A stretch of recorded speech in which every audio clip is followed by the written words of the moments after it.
We are dealing with a million teams on bye. There are as many injuries as I could ever remember through the first 5 weeks of the season. And in today's video, I'm going to help you dip, dive, and dodge through all of that and set your lineup at the wide receiver position. In today's video, we're going to be breaking down my top 40 wide receiver rankings and tiers for week number 5 of the 2025 fantasy football season. Before we can get on into things, though, I would like to ask that if you guys are new to the channel and you do end up enjoying today's video, that you please make sure to hit that subscribe button down below. So without further ado, let's get into my wide receiver rankings for week number 5 of the 2025 fantasy football season. We begin with the must-start wide receiver ones tier with my wide receivers 1 through 10, Amon-Ra St. Brown, Jackson Smith-Njigba, Garrett Wilson, George Pickens, Justin Jefferson, Nico Collins, Emeka Egbuka, Jamar Chase, Quentin Johnston, as well as Cortland Sutton. Now, beginning off here at number 1, we have Amon-Ra St. Brown going up against the Cincinnati Bengals in Cincinnati. Anytime you got a player that's going up against the Cincinnati Bengals, you are feeling incredible about that. The Bengals defense ranks as the 9th best matchup on a per game basis for wide receivers. Now, Amon-Ra St. Brown has been as consistent as it gets this season. Outside of week number 1, where he was flopping like a fish out of water up against the Packers, he's been the wide receiver 1, 7, and 4 in PPR. He brings an immense amount of consistency to your fantasy team game in and game out, and I expect him to go off here up against the rough Bengals defense. At number 2, we got Jackson Smith-Njigba going up against the Tampa Bay Buccaneers at home in Seattle. Now, Jackson Smith-Njigba has been a very consistent asset at the wide receiver position as well. I would say Puka Nacua, Amon-Ra St. Brown, and JSN are the 3 wide receivers at this point in the season that you feel the most confident in and week out. Obviously, Justin Jefferson, Jamar Chase, there are these great wide receivers. CeeDee Lamb, who is not playing right now, obviously due to injury, but these are the guys that are putting up big numbers week in and week out. Now, going up against the Tampa Bay Buccaneers is far from an ideal matchup for wide receivers. Currently the 27th best matchup at the wide receiver position, but JSN has been so reliable game in and game out that, frankly, I really just don't care. I understand that last week up against the Arizona Cardinals in prime time was definitely a down game for him, but ultimately, I expect him to bounce back. He's a guy that I wouldn't be shocked at all if the game ended and the guy had 13 targets, so I love him this week up against the Bucs. Next up, we got Garrett Wilson going up against the Dallas Cowboys at home in MetLife. Now, the Dallas Cowboys defense has been a complete and utter disaster this season. They are the best matchup for wide receivers on a per game basis, and Garrett Wilson has been on fire NBA Jam style this season. Wide receiver 11 in week 1, a bit of a skid as the wide receiver 54 in week 2, but the whole team skidded in that game up against the Buffalo Bills. They got face fucked in that one. Then the wide receiver 2, then the wide receiver 10 last week up against the Miami Dolphins, a touchdown in every single game outside of that game up against the Bills. So we should be feeling very nice about Garrett Wilson going forward. Say what you want about the Jets, say what you want about Justin Fields, but Justin Fields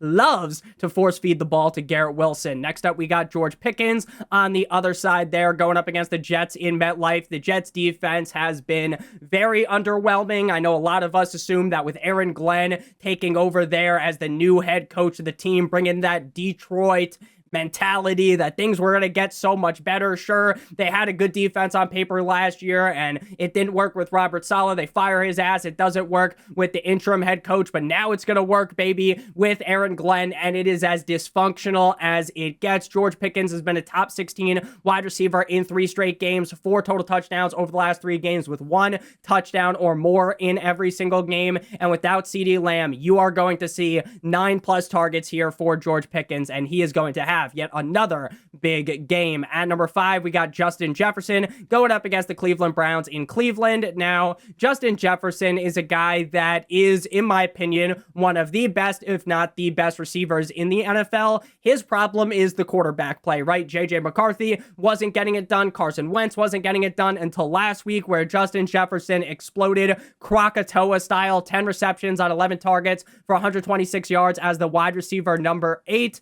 Do I love this matchup up against the Cleveland Browns as a whole? The answer to that would be no, because I think they're going to be able to pressure Carson Wentz a ton. But in terms of a wide receiver matchup, this is an above average matchup for wide receivers. Justin Jefferson is Justin Jefferson. You're going to play him every single week. You're going to roll the dice whether the quarterback is prime Joe Montana or whether the quarterback is Unc Carson Wentz because of how good Justin Jefferson is. But again, at this point, there is way more risk than there was last season. Next up, we got Nico Cousin, Let's Go Bowling Collins of the Houston Texans going up against the Baltimore Ravens in Baltimore. That Ravens defense has been a disgrace this season compared to what a lot of people believe they would be entering into the year. They are currently the sixth best matchup for wide receivers on a per game basis. Nico Collins has been up and down due to the play of the offense as a whole. It's not like Nico Collins is failing to get open. It's not like Nico Collins is falling off the edge of the earth. But the play of CJ Stroud has been whack, and the offensive line is completely dog shit. They're letting CJ Stroud get decimated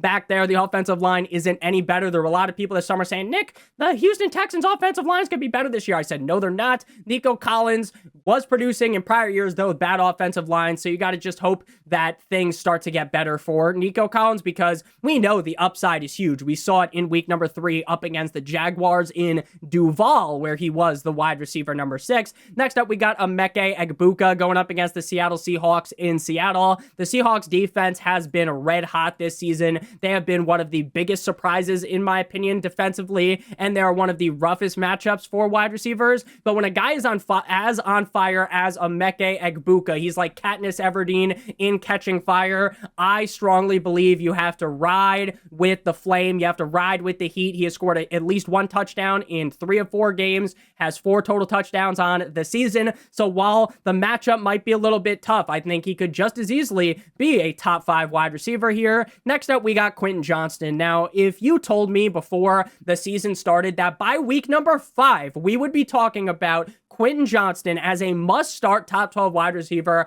I would have told you to lay off the crack pipe. I would have told you that you are an insane person, that how could you even possibly think that happened? What, did Keenan Allen and Ladd McConkey both get hurt? Guess what? We are in week 5. Keenan Allen and Ladd McConkey are both playing, and Quentin Johnston looks like one of the best players in fantasy football at the wide receiver position. But we actually skipped Jamar Chase, so we're going to back that take up, throw that thing in reverse, and talk about Jamar Chase first. Jamar Chase, the fact that Jamar Chase is just 1 spot ahead of Quentin Johnston tells you how fucked up this season is. Going up against the Detroit Lions is a matchup that is kind of middle of the road, so nothing to worry about here for the matchup, but there is things to worry about. For one, Jake Brown looks like dog shit. Jake Browning, the offensive line is terrible, and they're not able to get the ball to Jamar Chase.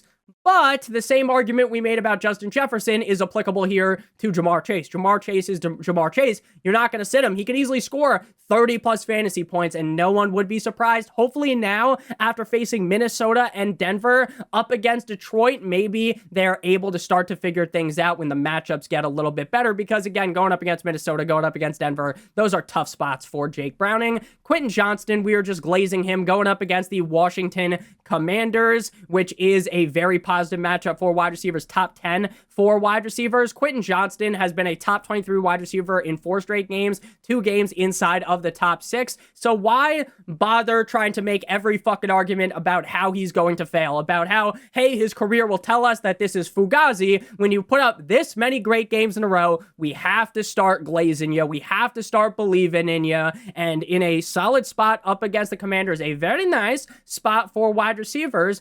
At this point, I would rather have QJ and Keenan over Ladd McConkey. Ladd McConkey, what a fall from grace it has been. Shout out to Icarus. At number 10, the final guy inside of this tier is going to be Courtland Sutton going up against the Philadelphia Eagles. Now, I was a Courtland Sutton truther all summer. There was a lot of people trying to tell me that drafting Courtland Sutton, where you were drafting him, was crazy. Nick, how do you like Courtland Sutton this much? He's a, 1-year sample size merchant. He's been dog shit for the rest of his career, blah, blah, blah, blah, blah. I told you that big sample size down the stretch of the season is indicative of a strong next season, and that has been the case outside of week 2, where he scored 2 fantasy points. He's been the wide receiver 12, wide receiver 3, and the wide receiver 13. A touchdown in every single game outside that game where he scored 2 fantasy points. The Denver Broncos offense, when playing at their maximum capacity, could be one of the better offenses in the NFL. In terms of matchup on paper, this might be one that scares you, but actually this is a middle of the road matchup for wide receivers.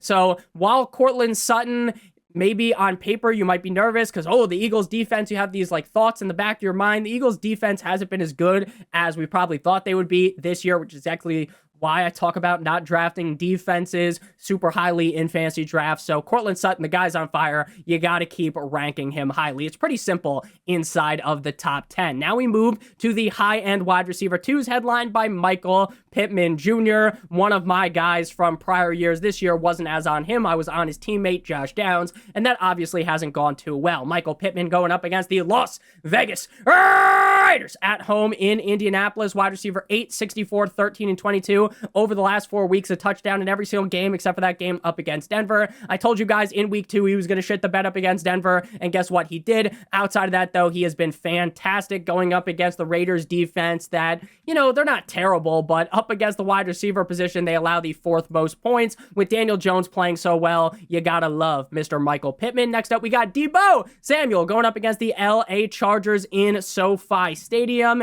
In terms of matchup, this is one of the worst matchups for wide receivers, but no Terry McLaurin. Jaden Stormy Daniels is back. Deebo Samuel has been a top 12 wide receiver in 2 games this season, top 18 in 3 games. So while there definitely is reasons to pause due to the matchup, again, when a guy is as hot as Deebo has been this season, you got to just keep rocking with him. Next up, we got Professor X, Xavier Worthy, going up against the Jacksonville Jaguars in Duval. Now, Xavier Worthy was a guy that I was completely off of last week. I talked about it. He was coming off of a serious injury, and I think they might just use the just-the-tip approach. They might just look to ease him in, and then, you know, maybe this week up against Jacksonville is where they go more into using him, right? But last week, he had 5 receptions on 8 targets for 83 yards, 2 rushes for 38 yards. So obviously, they did not use that approach at all, as he kicked the teeth in of the Baltimore Ravens as the wide receiver 16. Once Rashee Rice does come back, I think that's going to throw a giant wrench into things. And I think Rashee Rice might just wreck this offense like his name was Ralph.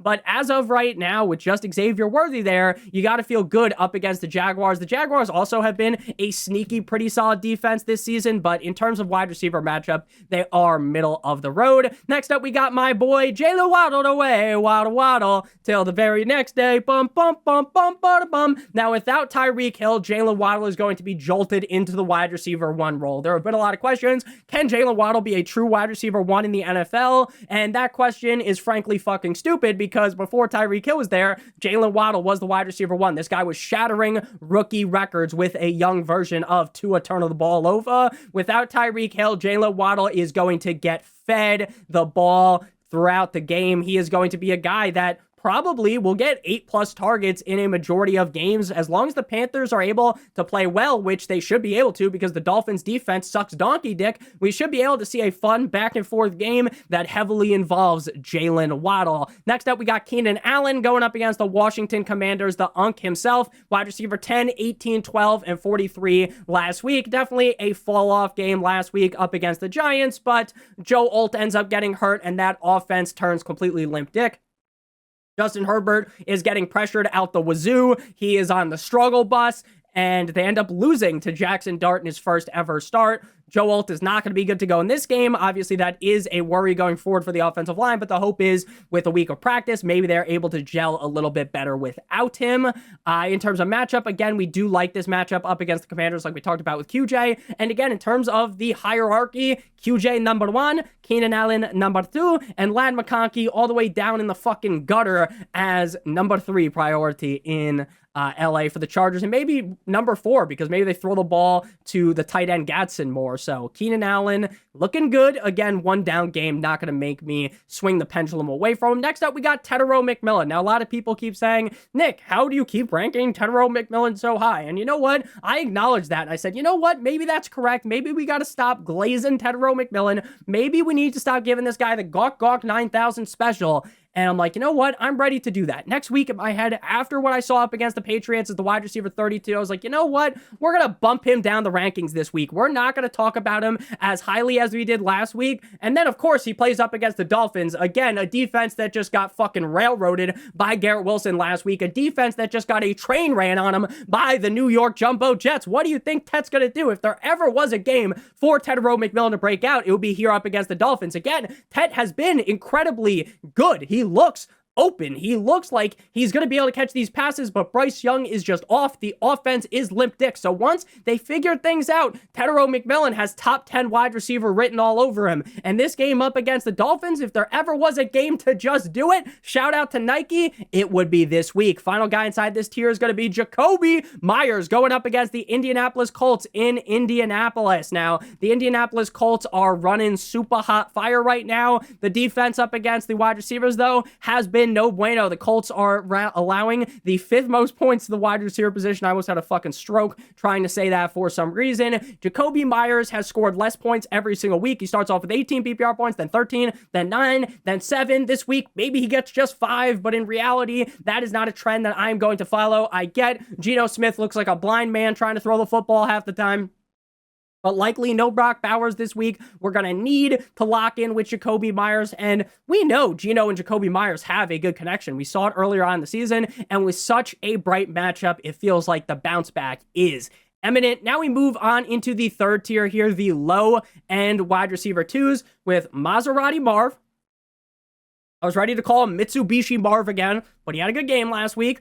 BTJ, Zay Flowers, AJ Brown, Chris Olave, and Mr. 305, Juan Dale Robinson. Before we break down these wide receivers, though, and the rest of the wide receivers inside the top 40-ish, I would like to give you guys a quick word for our friends and our partner over at Underdog. If you're brand new to Underdog and sign up using promo code Notorious, or by clicking on the link in the video description, you receive a free pick plus a first-time deposit offer of up to $1,000 in bonus funds, as well as if you play $5 in the pick'em, you'll get $100 in either bonus funds or bonus entries. How the pickup works is incredibly simple. You make at least 2 picks on the higher or the lower. If both your picks hit, you get paid. If you do multiple other picks, then the payout will be higher, but they all have to hit. Make sure you guys do check that out, promo code Notorious, or by clicking on the link in the video description. Now, Maserati Marv caught fire in the second half. The first half was nothing short of garbage. He was chilling with Oscar the Grouch. 6 receptions on 10 targets for 66 yards and a tug as the wide receiver number 14. We have had the Maserati Marv experience this year, wide receiver 13,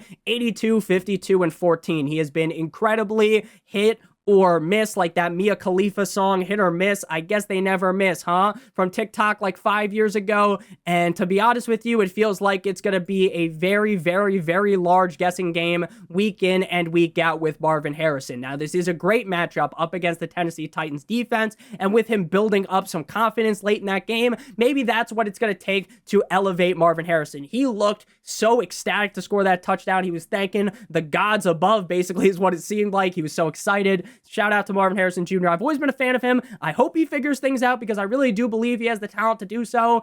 You know, and I do like to, we do shit on Kyler all the time, but a lot of the time Marvin Harrison Jr. isn't catching the ball. It's not because it's been a bad ball by Kyler. It's just really been, you know, Marvin Harrison fucking things up. Like in that game up against the Seattle Seahawks, literally hit him in the hands and went straight to the defense. Next up, we got BTJ, Brian Thomas Jr. of the Jacksonville Jaguars, going up against the Kansas City Chiefs at home in Jacksonville. Now, this is a matchup that on paper is no bueno. They allow the 26th most points to the wide receiver position, and Brian Thomas Jr. himself has been no bueno. So this is really, really, really bad. Last week, though, the connection between him and Trevor Lawrence did look better. 5 of 7 for 49 yards and 1 rush for 7 yards. I know, far from what we thought this season would be. He had, Mac Jones had this dude looking like the best wide receiver in the league, and Trevor Lawrence can't even fucking figure it out. There have been so many games where, again, him and Trevor Lawrence are not on the same page. They're not in the same book. They're on a different Dewey Decimal System, and ultimately, I do think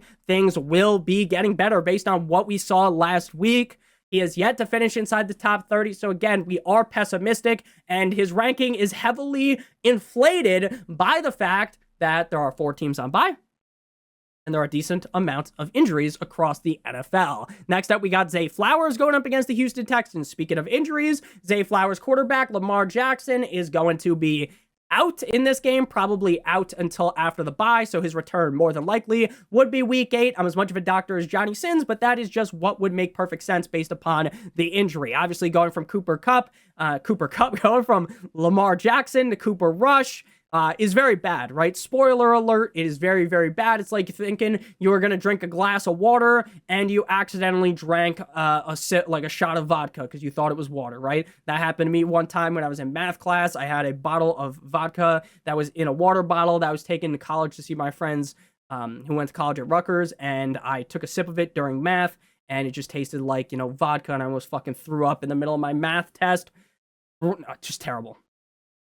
Pretty funny, but it is terrible that actually happened because I'm really bad at math anyways. So maybe I should have just drank more of it and I would have locked in. I would have found, like, you ever seen in The Hangover when what's the guy's name? The fucking Zach Galifianakis' character where he's like doing all the poker math and shit in his head. That's kind of just how it would have worked probably if I drank more of that. But Zay Flowers started off the season on fire. I mean, it's looking like, wow, Nick is so wrong about Zay Flowers. Nick was poo-pooing Zay Flowers all summer. He can't possibly be this good. And then, boom, he's the wide receiver 1, then the wide receiver 27, 89, 23. I think he's kind of going to just live in the range of like wide receiver 18 through 32 most weeks. Now with Cooper Rush, though, there is a lot more risk. Ultimately, though, if Cooper Rush just feeds him the ball, if they kind of try to design some plays to get him the ball, he should be able to get enough yak attack in order to actually have a halfway decent game in terms of matchup. This is a below average matchup for the wide receiver position. Next up, we got AJ Brown. Now, AJ Brown is just publicly pissed off about the Philadelphia Eagles offense. On Twitter, he's just tweeting out all these crazy lyrics from songs. Basically, last year, if you remember, he was reading a fucking book on the sideline. Apparently, Devontae Smith is pissed off as well, but he is just not as loud about it, right? AJ Brown is very visibly pissed off, whereas Devontae Smith is kind of just keeping it under wraps. Going up against the Denver Broncos on paper definitely is not the best matchup for wide receivers, far from it. And AJ Brown has been the wide receiver 101. Shout out to Zoe, wide receiver 67, 4, and 94. So one very big hit. Everything else straight up dog shit. So while I think AJ Brown's a great player, while you can say everything positive about AJ Brown, sure, he could easily be a top 5 receiver here because they could just feed him because he's all disgruntled, he's pissed off. But there's also a chance that he gets like 2 fucking fantasy points again. Like, it's really bad. It's really, really bad. And I talked about this in the summer. I said, don't draft AJ Brown. Don't draft Devontae Smith. And if you've drafted him, you've been straight up fucking shafted. Next up, we got Chris Olave. Ranking Chris Olave this high feels disgusting. Going up against the Giants defense, we did just see Sexy Dexy and friends put the strap down on the LA Chargers outside of Quentin Johnston. But this is a top 3 matchup for wide receivers. And say what you want about Spencer Rattler. We've said it all. We've been so negative about Spencer Rattler. But Chris Olave is this offense. It's not Alvin Kamara like I thought it would be. 10-plus targets in 3 of 4 games. He scored a touchdown last week. Going to be a very reliable top 36 option weekly. And in a plus matchup, I got him ranked inside the top 24. Next guy here is the other wide receiver in this game of note, Wan'Dale Robinson, going up against the Saints. Now, without Malik Neighbors, it just has to be Wan'Dale Robinson season. We have said so many negative things over the years about Wan'Dale Robinson, how this guy is just about as boring as it gets. You play Wan'Dale, you get your 10 fantasy points, and you get out of there, right? He is like the least sexy play of all time, but sometimes you're in a pickle and you gotta play him. But in week number 2, he kicked down the door of the Dallas Cowboys in Jerry's world and put up 28 fucking fantasy points as the wide receiver 5. So we know the ceiling is much higher. Without Malik Neighbors, the ceiling is also much higher. And with Jackson Dart compared to Russell Wilson, the ceiling is also much higher. We are raising the fucking roof like that old school song. Do I love this matchup up against the Saints? Yes, I do. Do I love Wan'Dale Robinson? Fuck no, baby. But due to the matchup, due to the offensive circumstances, you gotta like him this week. Next up, we move to tier number 4, which is going to be the high-end wide receiver 3s, the final tier before things start to really fall off the edge of the earth. Chris Godwin, Devontae Smith, Stephon Diggs, Ladd McConkey, Jameson Williams, Jordan Addison, and Khalil Shakir. May Diggs booty. That was a tweet I see. May I dig in your booty, twin? That's what I saw on Twitter. Chris Godwin. Debut. Not really a debut, right? But his return from injury last week up against the Eagles. 10 targets. Great. Awesome. But he had 3 receptions for 26 yards. With no Mike Evans, you're going to see a lot of Chris Godwin. He should be able to build on what he did last week. Again, if he catches like 5 passes, he's going to be fine. So I would expect him to bounce back. Next up, we got Devontae Smith going up against the Denver Broncos. The same shit we just said about AJ Brown is the case with Devontae Smith. He could just as easily score 3 fantasy points as he could score 30 fantasy points. He's been the wide receiver 76, 51, 9, and 70. It is a guessing game every single week. It's like you're rolling the dice and you need a snake, guys, right? It is a big, big guessing game. I typically just kind of lean at this point at the side of caution. Sure, some people are buying AJ Brown for a half-eaten bag of potato chips, right? Some people are buying Devontae Smith for a fucking used condom. I get it, but I still just do not trust these guys, especially up against Denver. Next up, we got Stefon Diggs, and last week we finally saw Stefon Diggs get unleashed. They uncaged the beast of Stefon Diggs. I would love to rank him higher. I got him at expert consensus rankings as the wide receiver 26. If you want to play him ahead of Smith and Godwin, I do get it. I still am waiting for that truly big game out of him, but he had 100 plus yards last week, which I guess would qualify as it, 6 receptions on 7 targets. It took a while for them to start actually involving him. My only worry is that this may be like a one-hit wonder type deal, but I hope that it wasn't, because I really like Diggs in the summer. We talked about him a ton in terms of matchup up against the Bills. This is more of a below-average matchup.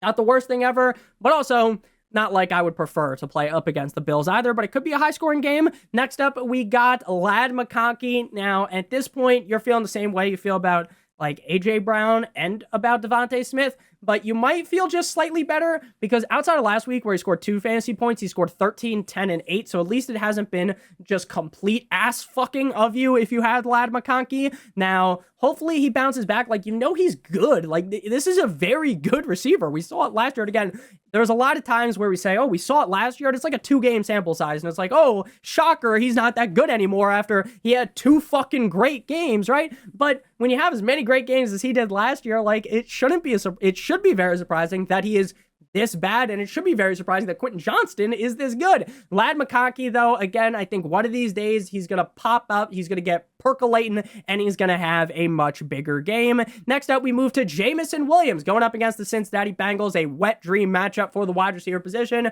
Jameson Williams is as boom or bust as it gets. There were so many talking points across the summer about how positive all these guys have been on Jameson Williams, how all the beat reporters are slobbing on this guy's knob like corn on the cob. All of the coaching staff is just loving on Jameson Williams, and then Jameson Williams is just exactly what he's always been, boom or bust. He's the same guy he always has been. Up against the Bengals, more likely to go boom and have that big game, but if they're up big against the Cincinnati Bengals, you would think they run the ball a lot, and that could also hurt J-Mo as well. Again, you're still probably fucking playing him, but at this point, there's no way you feel great about it. Next up, we got I Want a Bad Bitch, Jordan Addison, right? Going up against the Cleveland Browns.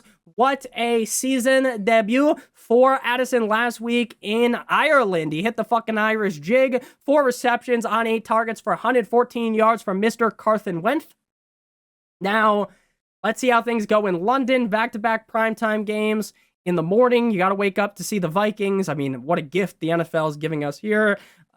People have kind of pegged me, Paul, as one of those like, oh, Nick's just a hater of when they play games out of the country, because if you're going to give me this product where I have to wake up at 9:30 a.m., and I'm not speaking about me I'm speaking more about, you know, if you're on the West Coast, you have to wake up at 6:30 in the fucking morning, drink some coffee, maybe pour some fucking Jameson in there or whatever the fuck people drink, the Irish coffee. Shout out Conor McGregor, some proper 12 in there.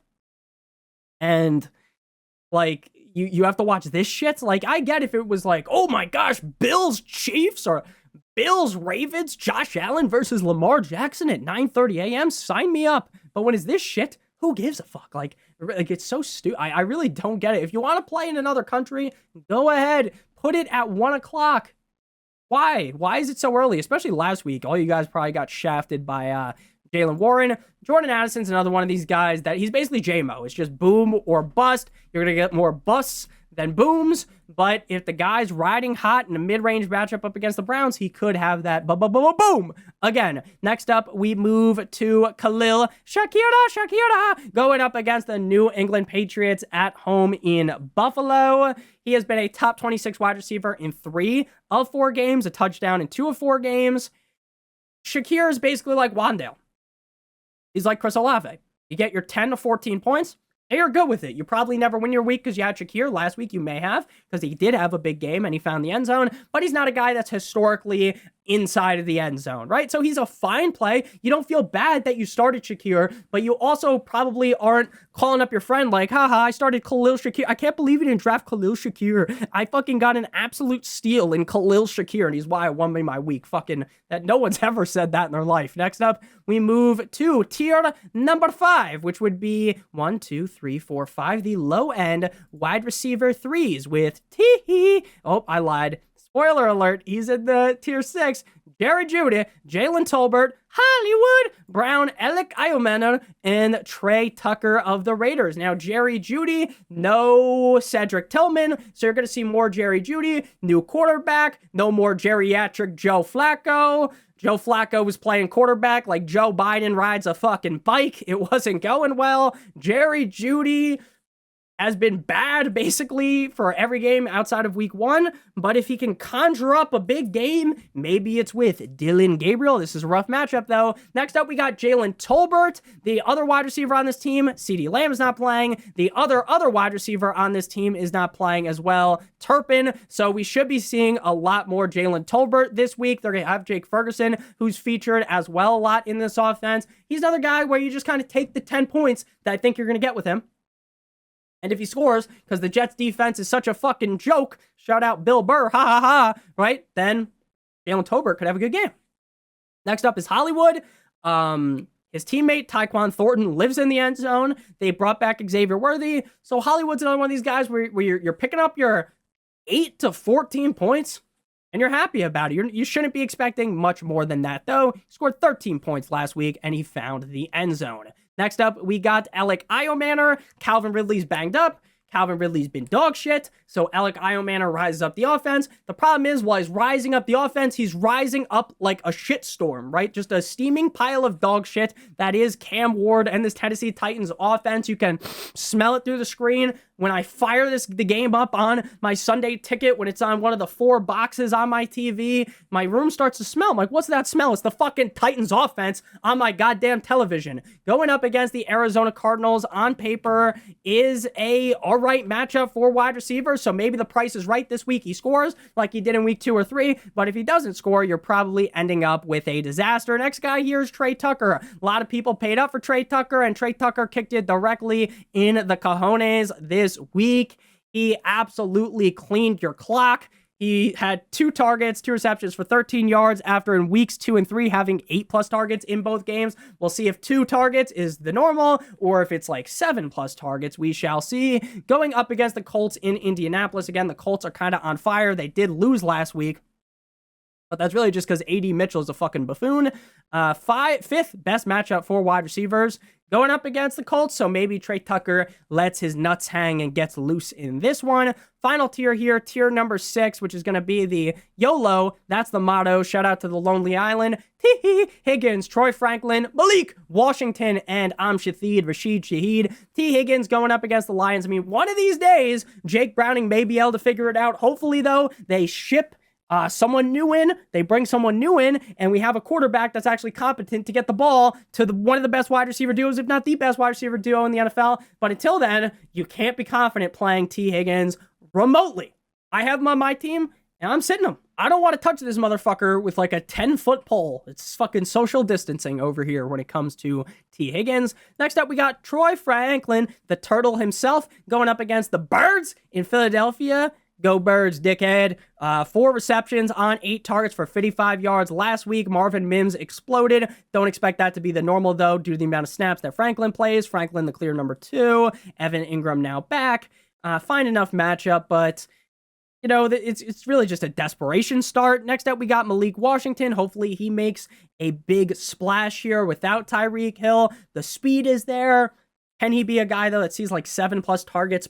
Probably not. So you're just kind of hoping he takes one of maybe the screens they give him or maybe one of the carries they give him, because people have called him like Debo Jr. He's like Debo if Debo wasn't fat as fuck but was actually just worse of a player. That's how I would describe Malik Washington. Good matchup though up against the Panthers. Final guy here, Rashid Shaheed. If you want 8 fantasy points, you play Rashid Shaheed. 9 fantasy points, 15, 8, and 9 over the last 4 weeks. The offense is as uninspiring as it gets. If the quarterback was better, I'd be talking up Rashid Shaheed, because you remember even last year with like Derek Carr, he could just heave the ball up and Shaheed would just literally have like a huge game. because he's just catching these fucking piss missiles from Derek Carr. It's just Rattler doesn't have that in his repertoire. So thank you guys all so much for watching. If you ended up enjoying, make sure you guys hit that subscribe button like it owes some money. Leave a like on today's video to help me out a ton. If you want to follow me on Twitter or X, please do so at NotoriousFantasy. I love you long time. Have a great one. As always, check out on the videos on the screen if you haven't seen already. And the rankings are updated on Patreon. Love you. Goodbye.